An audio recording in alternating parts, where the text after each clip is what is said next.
Buenos días, chicos. Eh, Van a disculpar, estaba terminando la otra clase y se me ha ido la hora. Voy a compartir la pantalla. Vamos a continuar el día de hoy con el tema 3. Al finalizar la clase les voy a llamar. Listo, ¿ok? A ver, antes de compartir la pantalla voy a intentar grabar.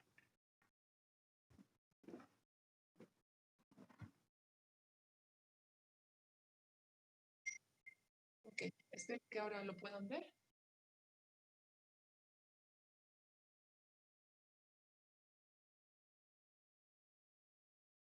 ¿Pueden ver, chicos?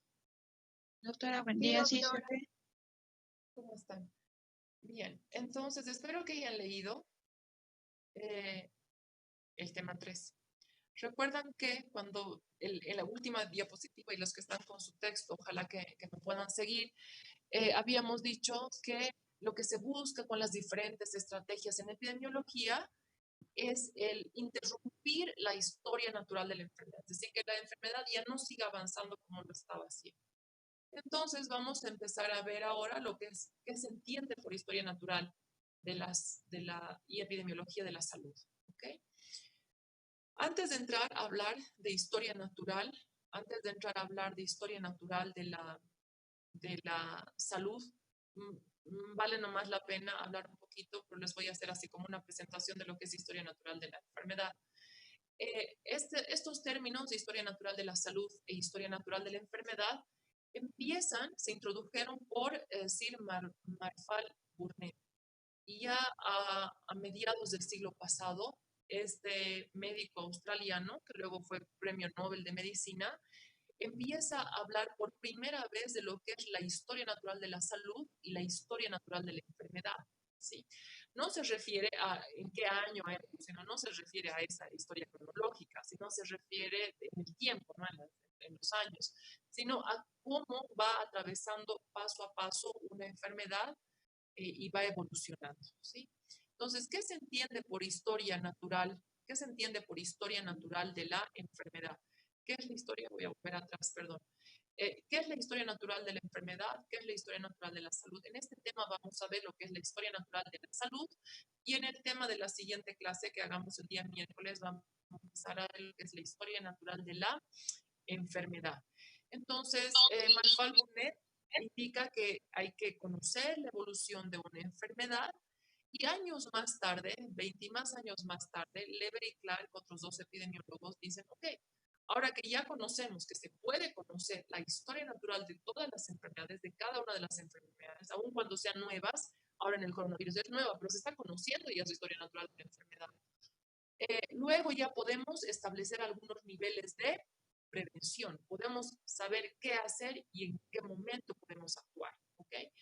Y luego ya con la propuesta de Lever y Clark, ellos dicen hay unos niveles de prevención. Y luego ya se une. Conocemos lo que es la historia natural de la enfermedad y a eso siempre tenemos que aplicarle los niveles de prevención propuestos por Lever y Clark. ¿Qué es la historia natural de la enfermedad? ¿Alguien me puede decir qué es la historia natural de la enfermedad? Por lo que han leído, que han entendido que primero si hagamos un conceptito de la historia natural de la enfermedad antes de entrar a lo que es la historia natural de la salud. ¿Alguien por lo que ha leído me puede decir en sus palabras qué entiende por historia natural de la enfermedad?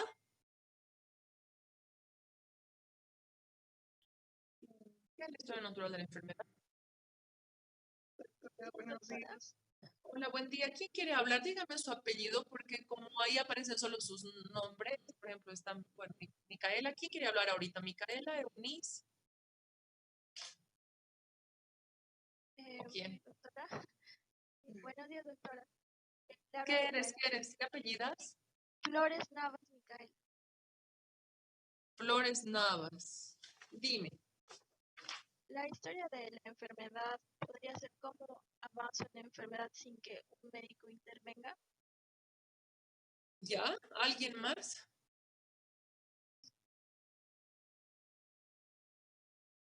¿Alguien, Doctora, chicos? buenos días.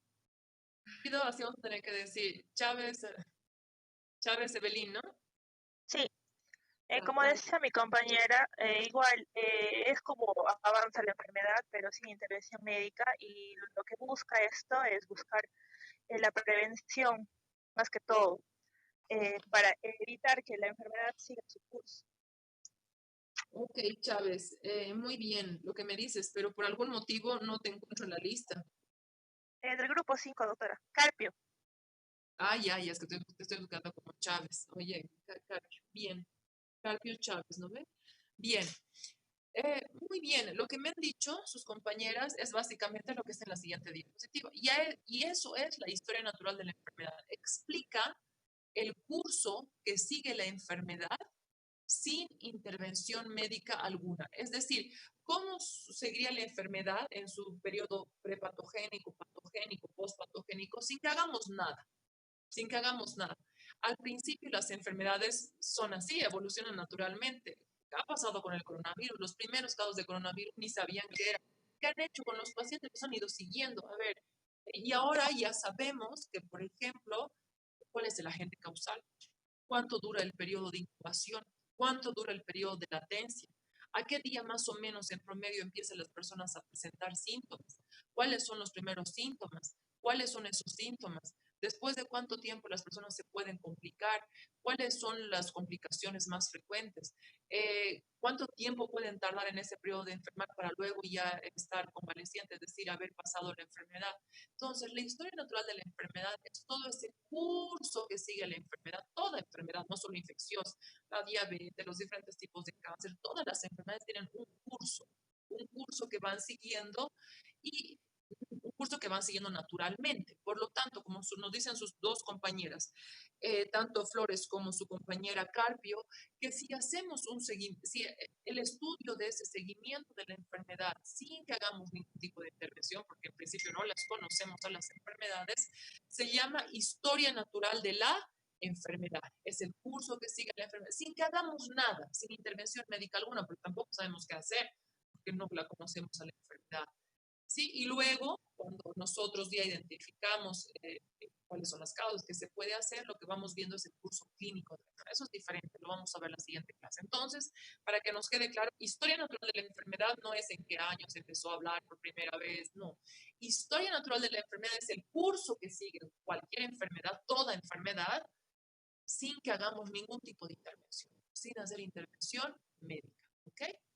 Eso en primer lugar, era uno de los conceptos propuestos por Sir Marfal Burnett, y también él dijo, dentro de lo que es historia natural de la salud, que es lo que vamos a ver en esta clase, que había una serie de factores, que la enfermedad, aunque ya les comenté a ustedes antes, aunque que la enfermedad no es un suceso, no se presenta así de repente, sino que es el resultado de la interacción de una serie de factores. Y esos factores para el establecimiento de un estado de salud se clasifican en tres grandes grupos. Entonces, para que haya salud, ahora vámonos al tema de esta clase, que es historia natural de la salud. ¿Qué tiene que pasar para que haya salud? Tienen que entrar en juego una serie de factores. Son esos tres grupos de factores: factores predisponentes, factores determinantes y factores coadyuvantes, que a veces los utilizamos los términos como si fueran lo mismo, pero vamos a ver que no son lo mismo. De hecho, no son lo mismo. Si ustedes han leído, se han podido haber dado cuenta de que no son lo mismo. Cuando hablamos de factores predisponentes, se refiere a que es ese conjunto de factores que permiten que se establezca la salud, un estado de salud, tanto en el individuo como la comunidad. Permiten que se establezca por sí solos la presencia de un estado de salud o de enfermedad. Y esos factores están presentes incluso desde antes de la concepción, desde antes de que nosotros hayamos sido concebidos. ¿Por qué? Porque está presente la carga genética que tienen sus padres, la carga genética que ellos luego nos van a transmitir, o nos transmitieron al engendrarnos, desde antes que nosotros existamos, ¿sí? Está antes de la concepción, está durante el desarrollo embrionario, durante el desarrollo fetal, están presentes en el nacimiento y un poco más adelante en el desarrollo y hasta más allá de la muerte. Son factores predisponentes. Estos factores predisponentes, si estamos diciendo que están presentes desde antes de la concepción, ¿a cuál de esos cuatro grandes grupos pertenecerán fundamentalmente? Hemos dicho esa carga genética que nos dan los padres, los procreadores. ¿A cuál de los cuatro grandes grupos de factores para del proceso de salud de enfermedad pertenecerán? Está puesto ahí abajito. en rojito y los que tienen texto lo pueden subrayar. ¿A qué grupo pertenecerá? Biología humana. ¿Quién me ha hablado? Javier, Ortega, ¿quién? Javier Ríos, doctora. Javier Ríos. Sí, al resto les he visto, pero Javier, el que gana, ¿ya? Javier Ríos, entonces te anoto. Muy bien, Javier. Entonces, básicamente, y lo tenemos todos en nuestros documentos, y los que no están con acceso a sus documentos lo están viendo ahí en rojito, que fundamentalmente se refieren a los factores de biología humana. Entonces, cuando hablamos de factores predisponentes, son aquellos que por sí solos nos permiten el establecimiento de la salud o, por el contrario, de algún defecto, que sería una enfermedad o cuadro patológico. Por ejemplo, para que haya salud, ¿cómo tendrá que ser la concepción genética? Entre comillas, voy a poner así entre comillas porque sabemos que no es tan así. La concepción genética normal. Pero alguien me dirá, doctora, ¿acaso no hemos dicho que no hay nada normal? Sí, por eso estoy diciendo entre comillas. La concepción genética, entre comillas, normal, se refiere a que los genes aportados por los padres en sus características hereditarias estén libres de algún tipo de alteraciones y nos produzcan salud en vez de producirnos enfermedad. Si la concepción genética es normal, vamos a tener un recién nacido, entre comillas, aparentemente normal.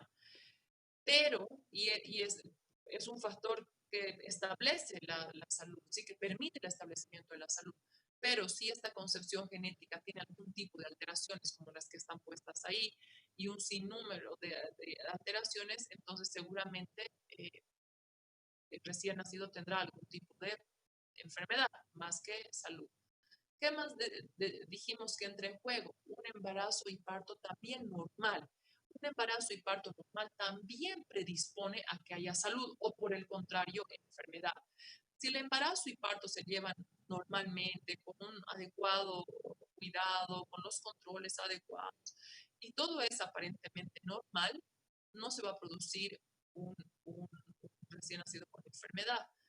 Pero por el contrario, si es que este embarazo y parto tiene algún tipo de alteraciones, por sí solo va a permitir que se presente la enfermedad. Es otro factor predisponente.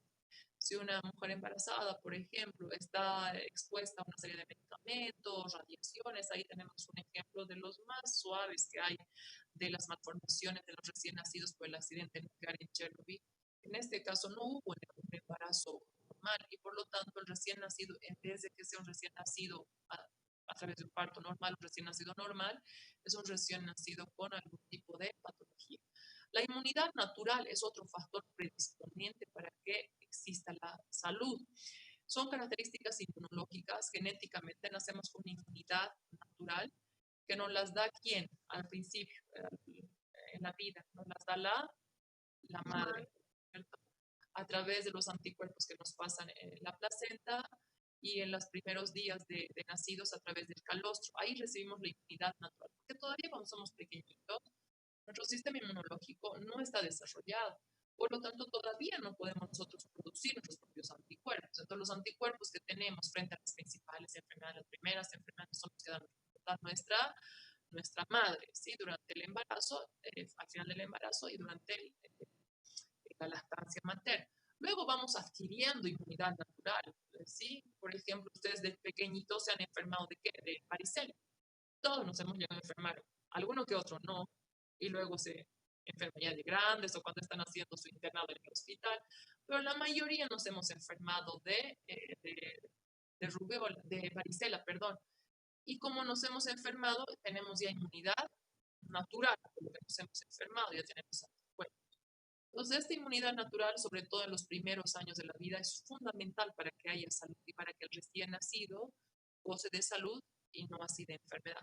Luego, ¿cómo tiene que ser el crecimiento? Ahorita hemos visto el embarazo normal, parto normal, concepción normal, inmunidad natural. ¿Y cómo tiene que ser a medida que el recién nacido va creciendo, se va haciendo grande, se va haciendo un ser humano adulto, joven y adulto?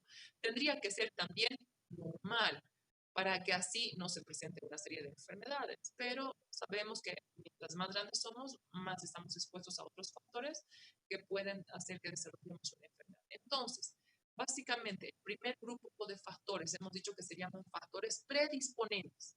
Si volvemos para atrás, es importante que subrayemos eso que está marcadito en azul, en celeste, no sé cómo lo ven. ¿Qué son los factores predisponentes? Factores que permiten el establecimiento de la salud tanto en el individuo como en la comunidad. Por sí solos permiten que se establezca la salud, no necesitan de otros factores. Si hay una concepción normal, el recién nacido va a ser normal.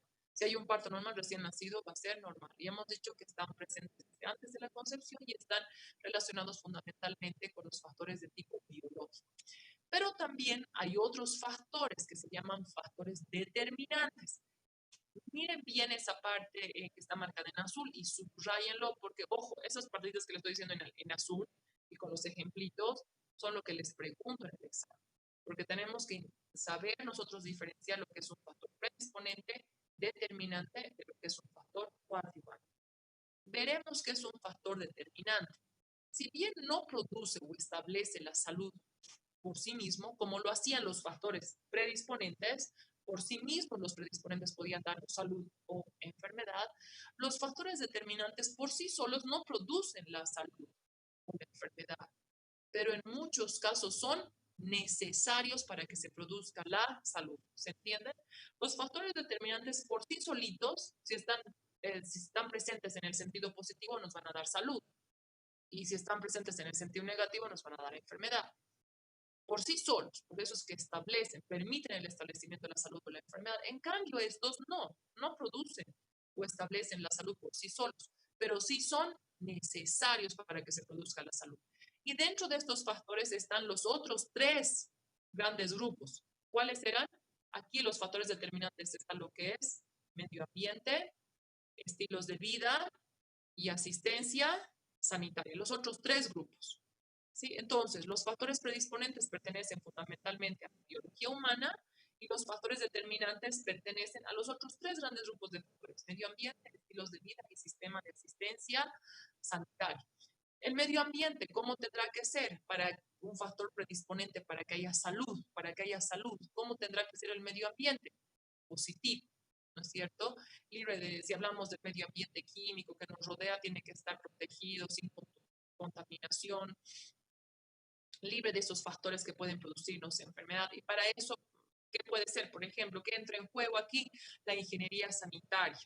La ingeniería sanitaria es una ciencia integrante de la salud pública que tiene bajo su responsabilidad dotar al ser humano de los servicios básicos aptos desde el punto de vista que protejan su salud. Por ejemplo, agua potable para el consumo humano, todo lo que va a dotarle al ser humano de un servicio básico que le permita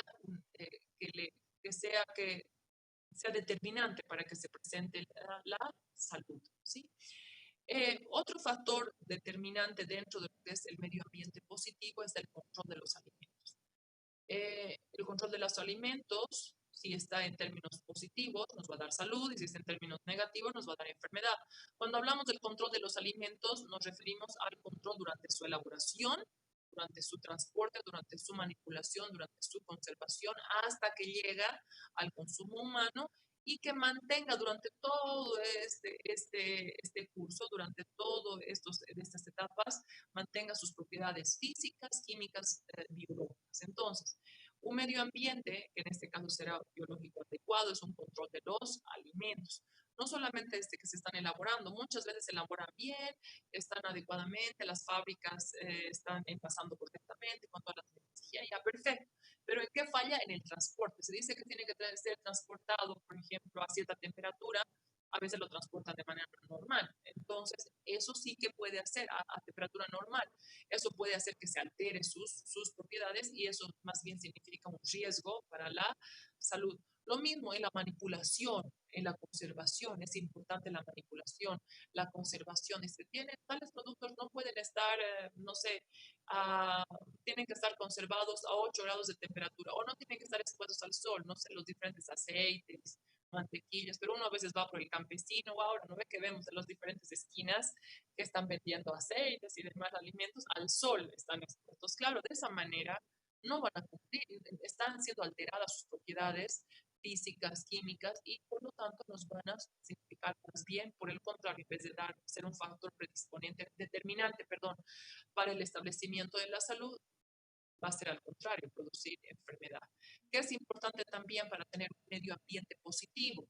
Control de los alimentos, de los vectores. El control de los vectores, eliminación de aquellos vectores, tanto mecánicos como biológicos, y particularmente de aquellos que representan un interés en la salud pública. Por ejemplo, así que, ¿qué vectores ustedes creen que es importante controlar? Dependiendo de las épocas también, no en todas las épocas hay todos los vectores, pero, por ejemplo, en nuestro medio, ¿qué vectores es importante controlar para que esto se convierta en un factor determinante de la salud? Depende Caer de lo de que Chagas, doctora,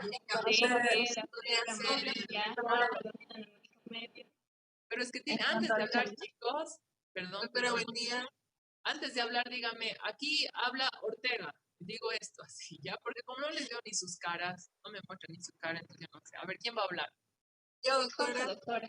Ya, pero dígame. Jocelyn. Yo me dice. Ámbar Jorge. Yo, doctora Jocelyn. En Ya, nuestro primero medio Jorge, sería- luego Jocelyn. En nuestro medio creo que es importante, ya que hay una prevalencia de Chagas, de fiebre amarilla, del dengue. Pero ¿qué vector? ¿Qué vector? ¿Qué vector? Jorge. El vector para Chagas sería los mosquitos de las lechugas. Para el Chagas, los mosquitos. El Trypanosoma cruzi, doctora. Fabiola, me has dicho, me has contestado tú ahora. Sí, doctora, buen día. Fabiola Paca dice que el vector es el Trypanosoma cruzi. Es el parásito Trypanosoma cruzi. Ah, ¿quién me está diciendo eso? Jorge. Sí, doctor. Sí, es el parásito Trypanosoma cruzi. Entonces, El ¿cuál es el vector El Aedes aegypti, Aedes? Doctora, Chicos, a ver, de la buen fiebre día. amarilla. Soy la Jocelyn. fiebre amarilla. A ver, del Carpio nos ha dicho Dionéleres, ¿no? Sí. No, Doctora, pero dígame Cruz su Roja. apellido. Si no me dice su apellido, no les doy la palabra, ¿ya? Así es que dígame. Jocelyn Castro. Ya, dale, Castro. Ya dependiendo de la ubicación geográfica, por ejemplo, acá en el Chaco, el vector sería de una enfermedad muy conocida que es el dengue. El vector sería el mosquito, este sería la Aedes aegypti. Y un control acerca de esto sería un debido fumigado, una debida inspección de aquellos recipientes que contienen larvas, porque estos son medios donde el mosquito deja sus huevos y sus larvas. Muy bien. Por todo lo que me han dicho, aunque algunos nos han hecho confundir totalmente, ¿no ve? Yo he entendido que, a ver, los vectores, bien, depende de dónde estamos, en las regiones que estemos, ¿no es cierto? En todo Chuquisaca me decían hace un momento, eh, por ejemplo, una enfermedad que es importante es la enfermedad de Chagas, producida por un parásito que se llama Trypanosoma cruzi. Y el vector es, nos decía su compañero Cruz, la vinchuca, La así en vinchuca. términos populares, ¿no? Así la gente dice la vinchuca. O en Argentina le llaman chinche, o en otros países no sé qué llaman. Para nosotros la vinchuca, pero este vector en términos así médicos, ¿no? De nosotros, ¿qué se llama? Tú mismo. Triatoma infestans, doctora. Muy bien, Paca. Triatoma infestas. Perdón, Lora Ave, el único que levanta su manito. Muy bien. Saben levantar la manito en el Zoom, ¿no ve? Así tienen que levantar sus manitos. Entonces ahí dice, levante su manito y cuando ya se les ha dado la palabra, bajan más su manito. Muy bien, Cruz, me han dicho, Cruz y Paca, ¿no? Me han hablado. El vector sería, en este caso, el triatoma infestas, ¿no? La bichuca. ¿Sí? El triatoma infestas. Y ya bien nos decía su compañera, hay zonas que son endémicas propias de este tipo de vectores que pueden producir. Si está controlado, no nos va a producir enfermedad, pero si no está controlado, sí nos va a producir enfermedad. Eh, bueno, es tan complicado igual controlar totalmente. Sabemos que a veces cuando hay epidemia de dengue, nomás en el oriente boliviano y también en el Chaco, terminan de fumigar una zona hasta que vuelven y la zona que ya fumigaron antes otra vez está infestada de vectores. Es importante hacer un permanente control, no solo fumigar, ¿no? Lo que decía su compañera en el caso de los mosquitos, eliminar los reservorios para evitar que ahí se encuentren las larvas, etcétera, etcétera. Control de los animales domésticos. Es importante para que el medio ambiente sea positivo. Control de los animales domésticos. De manera que no representen un vehículo de transmisión. Normalmente los animales domésticos no es que son vectores. Los vectores son los que hemos visto. Los animales domésticos son fundamentalmente vehículos de transmisión. Y es importante que estos estén controlados, es decir, vacunados. A veces tenemos gatitos, bueno, los perritos ya los vacunamos, pero algunos tienen gatitos y ni siquiera los llevan a vacunar. Es decir, los gatos también tienen que ser vacunados. Si hay control de los animales domésticos, que son domésticos, entonces seguramente no van a ser por vehículos de enfermedades, sino nos van a dar un estado de salud. Por el contrario, un estado de enfermedad. Voy a volver atrás, perdón chicos, porque con lo que me han hecho recuerdo, me han hablado de los vectores. Quiero ver si saben o si recuerdan, porque ahí les he puesto, unos son vectores mecánicos, y se consiste en la eliminación y el control de vectores mecánicos y vectores biológicos. ¿Me pueden decir un ejemplo o cuál es la diferencia entre un vector mecánico y un vector biológico? ¿Alguien? Levante su manito. Doctora, buenos días. ¿Quién me habla? Alejo. Alejo, doctor. Van a aprender a levantar la manito, ¿ya? ¿Conocen o ven en el chat que hay una ahí abajito? Dice, en el chat dice levante la mano, los que están en inglés dicen raise your hand. Y así me aparece aquí en la pantalla a mí, lo que ahora estás haciendo, que quieres hablar. Dale, Dani. Está bien, doctor. Los vectores mecánicos son los que transportan el agente en forma inespecífica. Y el vector biológico sería el agente que se multiplica, lo que asegura que la transmisión sea efectiva y prolongada. Muy bien, yo creo haberte entendido y espero que tus compañeros también. Cuando es un vector mecánico, no se produce un ciclo biológico al interior del vector, y eso seguramente en Infecto les han explicado, les van a explicar, lo van a desarrollar. Un vector mecánico es aquel que, por ejemplo, las moscas, solamente en sus patas transportan, en sus patas o en su trompa, pero el agente causal no ingresa dentro del vector, no ingresa. En cambio, en el caso, por ejemplo, de la bichuca, del triatoma o los diferentes mosquitos, son vectores de tipo biológico. ¿Por qué? Porque el agente causal ingresa al vector, tiene un ciclo biológico al interior, ¿no es cierto? De A mastigote, tipo mastigote, y la forma infectante incluso es otra. Entonces, hay vectores de tipo mecánicos que solo transportan en sus trompas, en sus patas, en la superficie de su cuerpo de un lugar a otro, como las moscas, y hay otros que sí son vectores de tipo biológico, ¿sí? Aquellos que en su organismo el agente causal sufre un ciclo. Entonces, es importante recordar aquello. Hay que controlar los vectores mecánicos y los biológicos que son importantes para las diferentes enfermedades en función a la región donde nos encontremos. Control de la atmósfera también, eh, aplicar legislaciones, leyes, normas, reglamentos para reducir la contaminación industrial, la contaminación por los coches, para evitar el efecto invernadero y con esto una serie de enfermedades respiratorias, etcétera. Es importante el control atmosférico y que viene desde leyes, ahí dice leyes, y tiene que haber leyes, normas nacionales, que por ejemplo las fábricas estén lejos de donde está la población, que existan zonas industriales, ¿no? Donde solamente están las fábricas, etcétera. Lo que se está intentando hacer, bueno, ahora estamos más bien libres de polución, creo que en muchas partes del mundo, porque no está habiendo tanto tráfico de movilidad por la situación en la que estamos. Pero si estuviéramos en un momento normal, se ha intentado por lo menos hacer aquí en Chuquisaca, en Sucre, controlar, así que no salgan en los coches las placas que terminan en 1 y 2 los lunes, que no salgan, no es que no salgan, sino que no transiten por el centro, este tipo de medidas que de alguna manera ayudan para el control de la atmósfera. Y mejor en otros países, y ojalá vayamos viendo eso con el tiempo, tal vez la pandemia nos va a obligar a que podamos también practicar aquello, ir a pie más, ¿no? Porque ahora estamos sí practicando así a la fuerza, ¿no? Pero ir a pie en otros países, mucha gente va en transporte público y lo camina, no importa, 10, 15 cuadras, nosotros hasta la puertita siempre queremos se nos lleva, ¿no? Con el micro, con el taxi.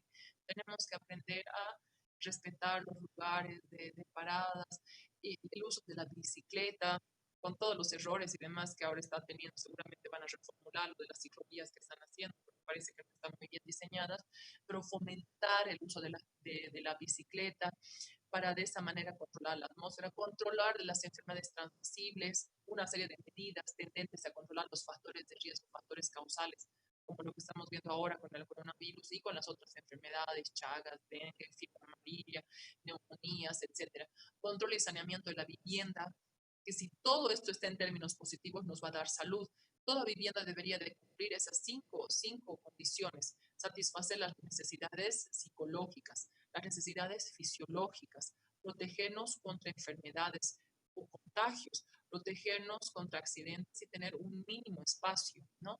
Las necesidades psicológicas, normalmente uno cuando llega a su casa, se supone que uno llega a su casa con todo el estrés, la preocupación, todo lo que hay afuera y debería de darnos un ambiente más bien de tranquilidad desde el punto de vista psicológico. A veces no sucede eso. Satisfacer las necesidades fisiológicas, que tengamos lo mínimo necesario, servicios higiénicos, protección contra la transmisión de enfermedades, que esté más o menos adecuadamente, no sé, revocada la casa, pensando en el Chagas, protección contra la transmisión de otras enfermedades y contagios. Claro, si 3 hermanitos duermen en la misma cama o 2 hermanitos duermen en la misma cama, es muy probable que el uno esté parasitado y seguramente el otro también se contagie, u otras enfermedades, protección contra accidentes, que la casa esté más o menos adecuadamente construida para que no le produzca un riesgo, sino más bien le dé salud. La salud laboral, lo mismo, ofrecer a los trabajadores las condiciones libres de riesgos laborales. Siempre habrá un riesgo, pero por lo menos reducir lo más que se puede ese riesgo con medidas de protección. Hace muchos años, por ejemplo, hace muchos años, cuando yo era chica, incluso les da, ¿no es cierto?, a los trabajadores de la fábrica de cemento, no querían utilizar su mascarilla. No es que es incómodo, pero es que ahorita tenemos que proteger. Ahora ya hay ingenieros, creo, de seguridad industrial que les obligan a que se pongan, pero es que antes no, si querían se ponían, si no, no. Lo mismo darles, no sé, las botas estas que tienen la punta de fierro, ¿no ve? Para evitar cualquier tipo de traumatismo producido por algún objeto contundente, etcétera.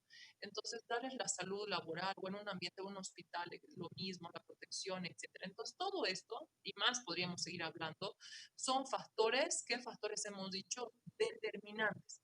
No producen por sí solos la salud, pero sí son necesarios para que se produzca un estado adecuado de salud, medio ambiente positivo, estilos de vida, cómo tendrían que ser los estilos de vida. Hemos dicho que el medio ambiente entre juego, estilos de vida también. ¿Cómo tendrían que ser los estilos de vida?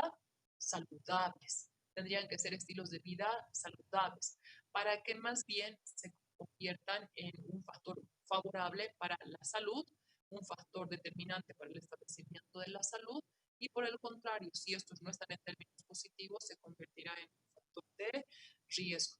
Y luego el sistema de asistencia sanitaria. ¿Cómo tiene que ser el sistema de asistencia sanitario? También tiene que ser adecuado. Por ejemplo, solo ahí he puesto 2 ejemplos, no es que solo eso. ¿Qué tiene que haber si estamos frente a enfermedades inmunoprevenibles? Inmunizaciones específicas, vacunas desde lo que somos chiquitos. Cuando ya somos más grandes, vacunas contra ahora, por ejemplo, la influenza o vacunas contra la rubiola, o hay que revacunar porque ha habido un rebrote de sarampión. Entonces, es todas esas acciones de educación a la población, información a la población, que tienen que ver con lo que es la asistencia, un sistema de asistencia sanitaria adecuado, equipamiento, infraestructura, todo aquello. Todas aquellas acciones que puede hacer el sistema de salud como tal para reducir el riesgo de las enfermedades. Entonces, como factores predisponentes, hemos dicho que fundamentalmente entra en juego las de biología humana. Como factores determinantes, los otros 3 grupos que estamos viendo ahora: medio ambiente, estilos de vida y asistencia sanitaria. ¿Cómo tienen que estar para que haya salud?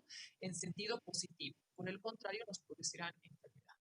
Y hay otro grupo de factores que son los factores coadyuvantes. Los factores coadyuvantes, miren, su nombre dice, son aquellos, como su nombre nos indica, solamente ayudan, cooperan para crear las condiciones, ni siquiera ayudan por sí solos, sino ayudan a crear las condiciones necesarias para que se establezca un estado de salud. Entre ellas, por ejemplo, tenemos la estructura familiar. La estructura familiar no es un factor predisponente, no nos va a dar de por sí la salud o la enfermedad. Tampoco es un factor determinante, no es necesario para que haya salud o enfermedad, pero sí es un factor coadyuvante, ayuda para crear un entorno social, desde lo que somos pequeños, un entorno social, una estructura biopsicosocial en la familia para que luego cuando el individuo sea grande pueda también desarrollarse en un medio ambiente social, diríamos, comunitario, de una manera adecuada.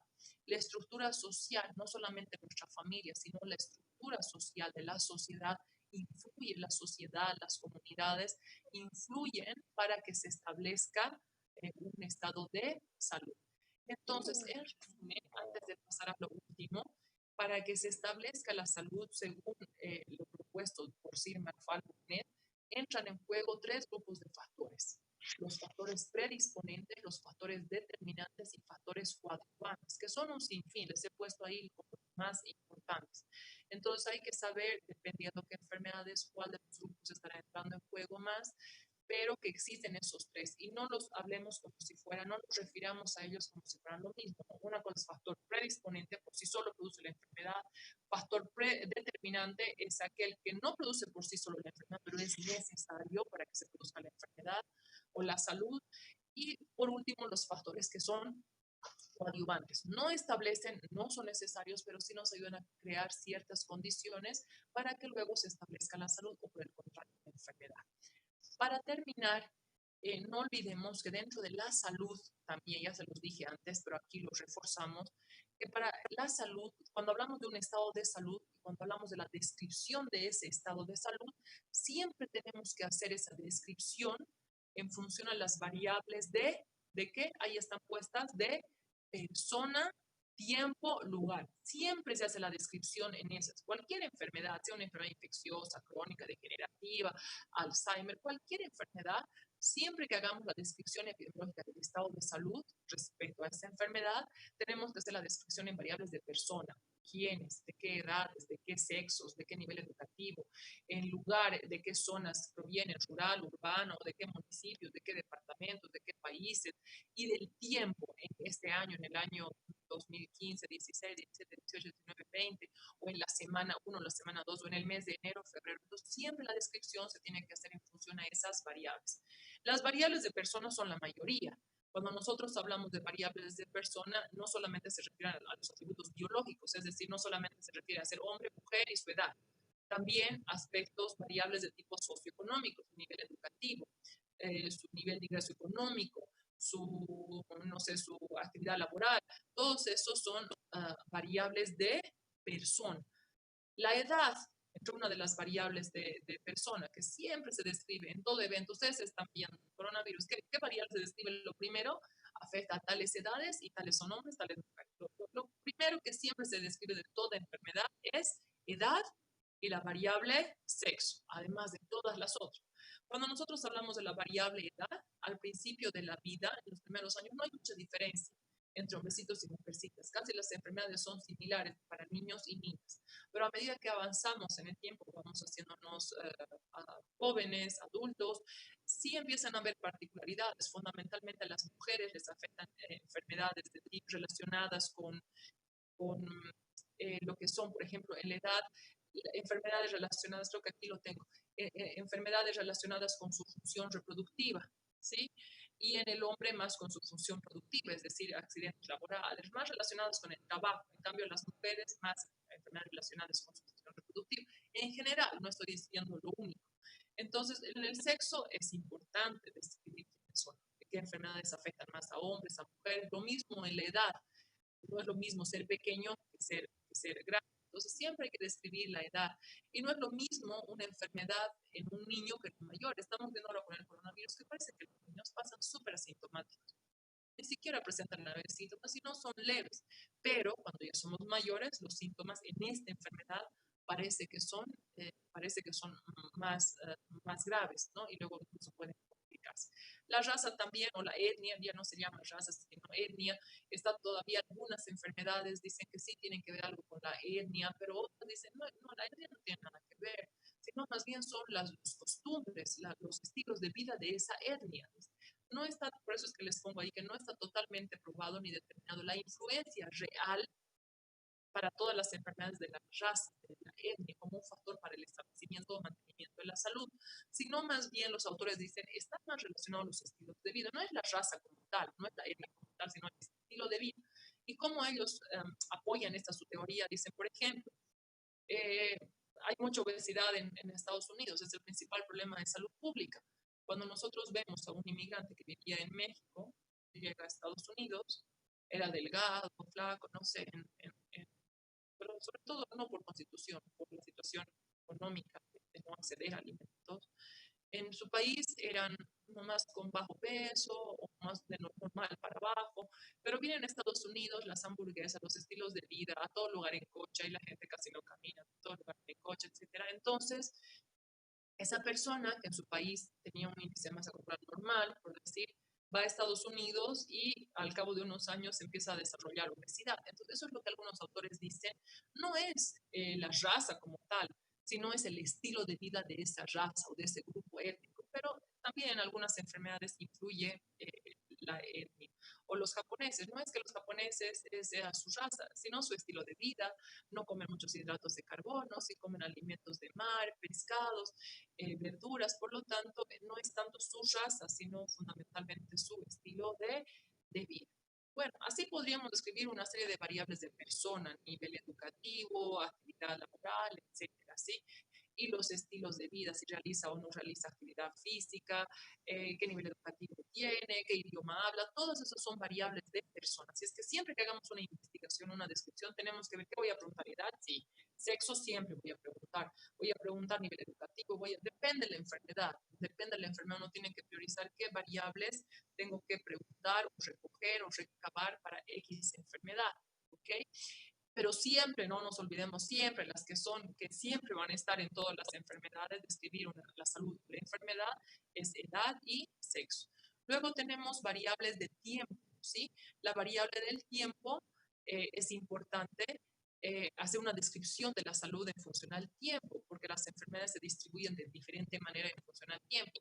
Sin ir muy lejos, si vemos nosotros las estaciones del año, en época de invierno, ¿qué enfermedades hay? Ahora, ¿qué enfermedades van a haber y que se van a cruzar con el coronavirus?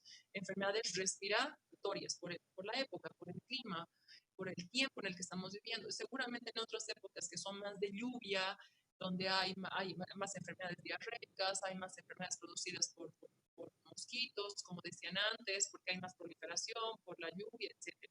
Entonces es importante nosotros ver en el tiempo. Y si nosotros vamos describiendo por años, vamos a ver que hace 10 años la situación era diferente que estos últimos 10 años, que el año pasado era diferente que este último año. Entonces es importante describir por tiempo. Y ahora en la pandemia que estamos siguiendo todos los días, no era lo mismo marzo que abril, que mayo, no es lo mismo la semana pasada que esta semana. Entonces es importante en función a la enfermedad hacer la descripción del tiempo y también la descripción de la variable espacio, el lugar. Ya decía su compañera antes que nos hablaba, decía, por aquí, por la zona del Chaco, afectan ese tipo de enfermedades. Claro, no es lo mismo vivir en el Chaco que vivir en un Uyuni, donde están otros compañeros, que ahí seguramente el mosquito, la probabilidad de que subsista, de que viva, es mínima, ¿no? En comparación a lo que puede ser el Chaco chuquisaqueño. Entonces, o el Chaco boliviano. Es importante la descripción del espacio. No es lo mismo vivir en una zona urbana que en una zona rural. No es lo mismo vivir en ciudad que vivir en una comunidad rural. Entonces, el espacio, no es lo mismo vivir en Bolivia que vivir en Chile, no es lo mismo vivir en Sudamérica que vivir en Norteamérica o que vivir en Europa. Entonces, es importante la descripción de las variables de lugar también. Solamente para terminar y como ejemplito, porque hay muchos ejemplos de cómo el lugar influye para que se presente una serie de enfermedades, como hemos dicho ahora, zonas más cálidas, más enfermedades producidas por vectores, por mosquitos, zonas más de valle, por ejemplo, la enfermedad de Chagas. En otras zonas no habrá ese tipo de enfermedades, pero sí seguramente en el Potosí o en zonas de más altura habrá hipertensión, no habrá mosquitos, pero seguramente hipertensión. Pero también Potosí tiene ciertos valles, ahí podemos encontrar enfermedad de Chagas, etc. Entonces hay muchos ejemplos y uno de ellos es el que se describe casi en toda la literatura, que hay una distribución un poquito desigual de lo que son la riqueza en el mundo y por lo tanto también la mayor parte de las enfermedades. Si ustedes ven el cuadrito que está ahí arribita, es el mapa del mundo igualito, así somos todos los diferentes países. Y si nosotros vemos abajo, es un mapa de la riqueza del mundo. podemos ver más hinchados los países que son más ricos. Fíjense ustedes, no sé si pueden ver, bueno, Estados Unidos está súper hinchado porque tiene como economía, diríamos, ¿no? Y sobre todo los que se están así súper gordos son los países de Europa. Fíjense que en el mapa, arriba de África, no de África es tan grande, arriba de África, no sé si pueden ubicar ustedes ahí los países de Europa que son tan chiquititos, están en color moradito, ¿no? Un rosa clarito por ahí, son tan chiquititos, pero miren, cuando hacemos el mapa de riqueza, se hacen enormes. Cuando hablamos de riqueza, no solamente es dinero, chicos, es también acceso a servicios de salud, educación y todo aquello. Y miren cómo países como el África desaparecen, todo el África casi desaparece, y América del Sur también. Entonces, hay muchos estudios que indican que los países que están ubicados en el hemisferio norte de la línea del Ecuador para arriba son aquellos países que tienen mejores niveles de vida. En general, no diríamos no todos y cada uno, pero de manera general, los países que están del hemisferio norte para arriba son los países que tienen mejores condiciones, diríamos. Por el contrario, los de abajo no. Y donde, miren, ese ya también es el mapa de la pobreza. Los que tienen, Europa, fíjense, ahí es el claro ejemplo, si Europa casi desaparece. ¿Y qué países se hacen más gordos? Porque es pobreza, no tiene nivel educativo, esos servicios básicos, los países sobre todo de África y también algunos de nosotros, ¿no? Entonces, ¿eso qué nos dice? Así con un ejemplo súper rápido, que es importante la distribución geográfica, el espacio. No es lo mismo el hemisferio norte que el hemisferio sur, no es lo mismo el Chaco que el occidente, no es lo mismo el valle que el altiplano. Entonces, hay que también saber describirlo. Es lo mismo vivir en zona urbana, decíamos que en una zona rural. Entonces, cuando hagamos la descripción de un estado de salud o de enfermedad, no se olviden, chicos, siempre que ustedes planteen un tema de investigación epidemiológica, siempre tenemos que describir variables de persona, variables de tiempo y variables de lugar. ¿Cuáles serán la mayoría de las variables? Las variables de persona, la mayoría. Pero en función de la enfermedad también habrá que describir alguna que otra de lugar y alguna que otra de tiempo. ¿Okay? Entonces, habiendo visto esto, habríamos concluido así rápidamente. Procurado hacer rápido porque igual es un tema que más o menos lo conocemos de esta forma descrito, posiblemente no, pero lo hemos venido hablando en los dos anteriores temas, lo que es la historia natural y epidemiología de la salud. En resumen, para concluir,